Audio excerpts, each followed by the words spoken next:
Salut tout le monde et bienvenue pour cette 21e partie du défi 1 livre par semaine pendant 52 semaines. Ça fait déjà 21 livres que je lis. Chaque semaine les uns après les autres, c'est des choses qui sont vraiment hallucinantes. J'ai fait des découvertes et cette semaine, justement, ça a été de ma vie le premier livre de philosophie de Marc Aurèle, pensé pour moi-même. C'est plus particulièrement un livre sur le stoïcisme. Alors pourquoi j'en suis venu à lire un livre sur le stoïcisme, un livre de philo? En fait, il y a une des lectures qui m'a particulièrement marqué ces dernières semaines, c'est celle de Ryan Holiday, L'obstacle et le chemin, où il fait particulièrement bien la promotion du stoïcisme, à tel point qu'à la fin, il donne toute une bibliographie.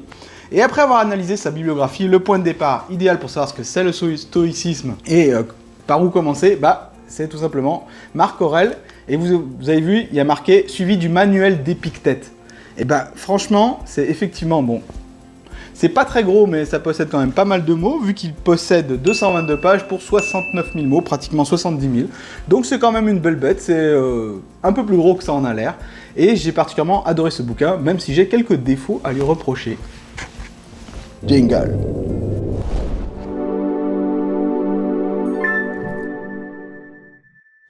Alors, cette semaine, ça a été assez difficile de lire ce livre, pour deux raisons. La première, c'est que j'ai des semaines qui sont en ce moment très chargées.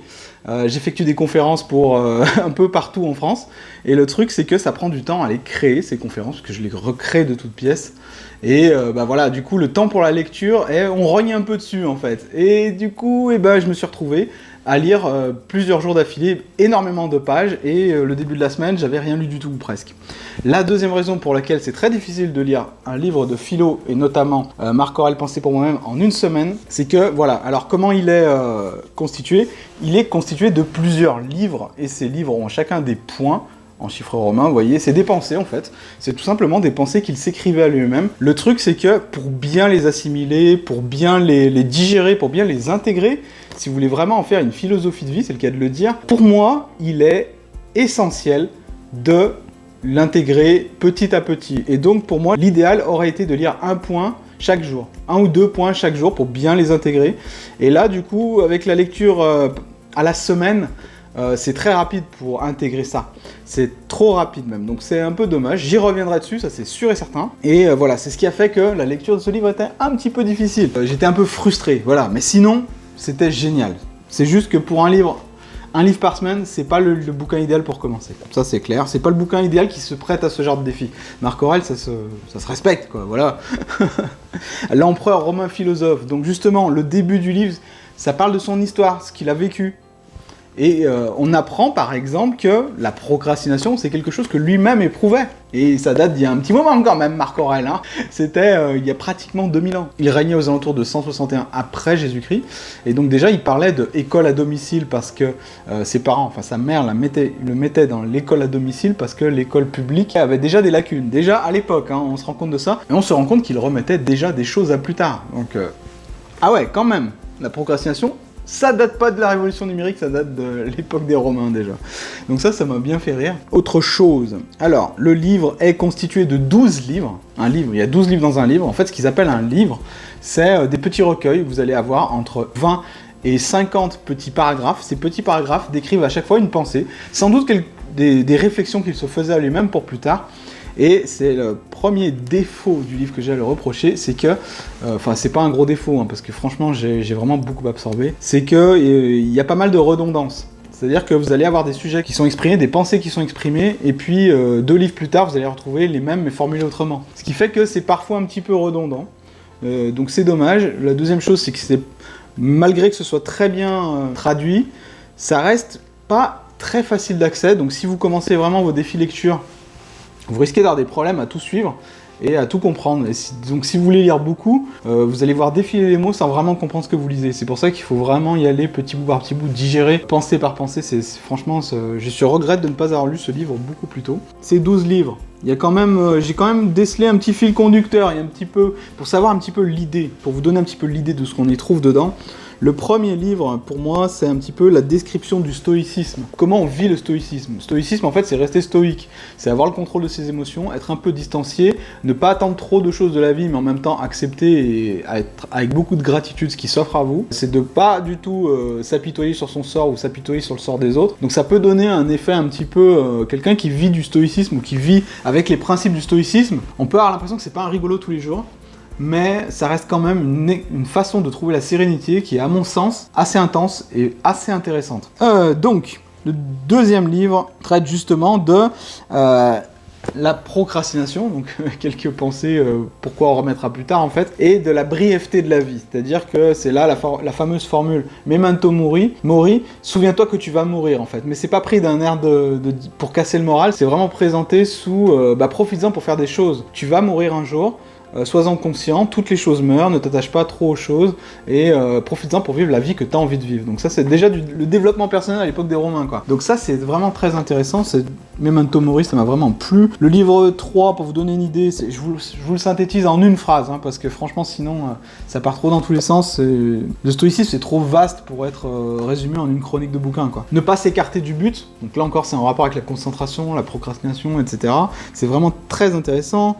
Ensuite, du 4, 5, 6, c'est le bonheur, la nature des choses et le fait de, quand vous faites les choses, de les faire dans le bien de l'intérêt général. Donc c'est vraiment, malgré les 2000 ans de ce bouquin, ça n'a pas pris une ride, quoi. Je veux dire, c'est toujours des sujets qui sont très importants au niveau de l'humain et des choses qu'on recommence à entendre un petit peu, l'intérêt général, tout ça, ça fait du bien quand même. 7. Le livre 7 est plutôt basé autour du pardon, le livre 8 est plutôt basé autour de la nature. Vous voyez, il y a quand même un tout petit, même si c'est assez léger, en filigrane, il y a un fil conducteur à chacun de ces petits livres, en fait. Le livre 9 traite plus de la justice et de l'injustice, les relations humaines, etc.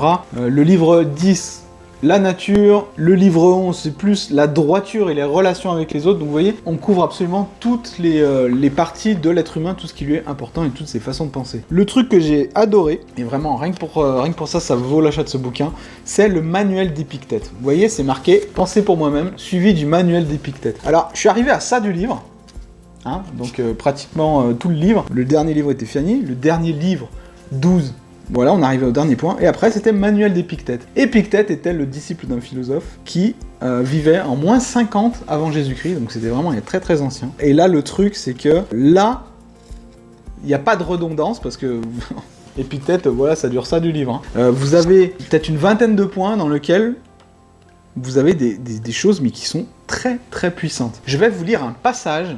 Donc ça a été écrit en moins 50 avant Jésus-Christ. Je vais vous lire un passage et qui n'a pas pris une ride. Vous allez tout de suite faire le comparatif avec ce que nous on vit en 2018, là, dans la vie de tous les jours. Essayez de faire le lien. Tu veux vaincre aux Jeux Olympiques? Et moi aussi par les dieux, car c'est un noble triomphe. Mais examine les antécédents et les conséquences de ce projet, et alors seulement entreprends-le. Il faut te discipliner, régler ta nourriture, t'abstenir de friandises, faire des exercices forcés et régler selon l'heure, la chaleur, le froid, ne pas boire de l'eau froide ni de vin à tout hasard. Bref, il faut te livrer à ton entraîneur comme à un médecin. Ensuite, dans l'arène, il faut creuser la terre, quelquefois se démettre une main, se tordre la cheville, avaler, force poussière, aussi parfois être fouetté, et après tout cela, être vaincu. Mais là où ça devient intéressant, c'est la suite. J'étais obligé de vous dire le début, mais la suite, ça enchaîne comme ceci. Tout ceci, une fois pesé, si tu le veux encore, travaille à devenir athlète.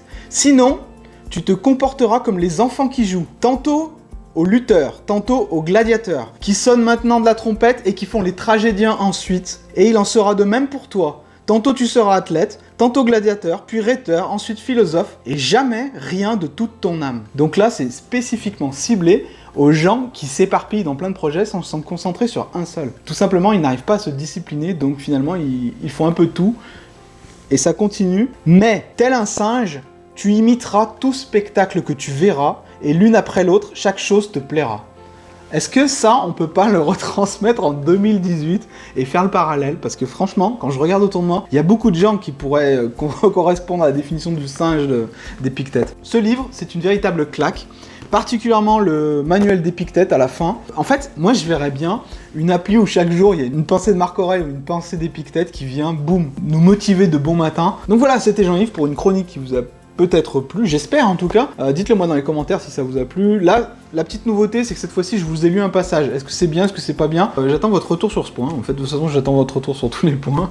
N'hésitez pas à faire des commentaires, des likes, à me dire un petit peu ce que vous éprouvez face à ce défi. La semaine prochaine, c'est une autre paire de manches puisque je m'attaque à Flow. Et Flow, le truc, c'est que il est très épais. C'est comment travailler en concentration. En fait, Mihaly Csikszentmihalyi, désolé de la prononciation, a réussi à prouver que passer du temps en étant concentré rend heureux. Donc j'ai vraiment hâte de voir un petit peu comment s'y est pris et comment on peut devenir plus heureux, tout simplement. Je vous dis à bientôt pour une prochaine vidéo. Salut!